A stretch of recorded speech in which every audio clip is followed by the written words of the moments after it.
Hari ini kami berada di lapangan Musara Alun dalam rangka pertama jalan santai, senam, kemudian yang kedua membersihkan, mengambil sampah. Dan pagi ini tamu kita hadir dari Sumatera Utara, Wakil Kakanwil, dalam rangka bagaimana mensosialisasikan program BPJS Tenaga Kerja. Mungkin bisa disampaikan sedikit, Pak? Ya, baik. Terima kasih. Assalamualaikum warahmatullahi wabarakatuh. Saya Sancho Manulang, Wakil Kakanwil BPJS Tenaga Kerjaan Sumbawa. Pagi ini merasa sangat terhormat.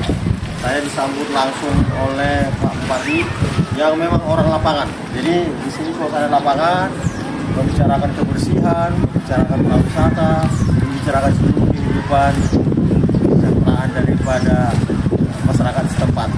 Tentu kami juga dari BPJS Ketenagakerjaan sangat berterima kasih. Nanti kita dengar statement daripada Pak Bupati bagaimana bahwa BPJS Kesehatan sudah bagus, tapi untuk bertahap Pak Bupati akan mendorong dan terus memberikan umpan supaya seluruh ketenagakerjaan di kota di Kabupaten Minahasa.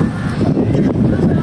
BPJS Tenaga Kerja itu penting, itu sama dengan BPJS Kesehatan.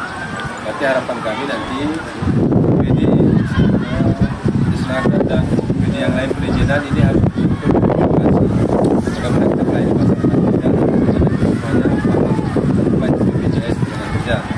Dan kami juga bermohon kepada kepala cabang Tenaga Kerja di Aceh Tengah untuk berkolaborasi, terus mendampingi apa program Bupati ikuti saja seperti BPJS Kesehatan. Kita pemerintah daerah sangat mendukung. Terima kasih. Aceh Tengah bersih.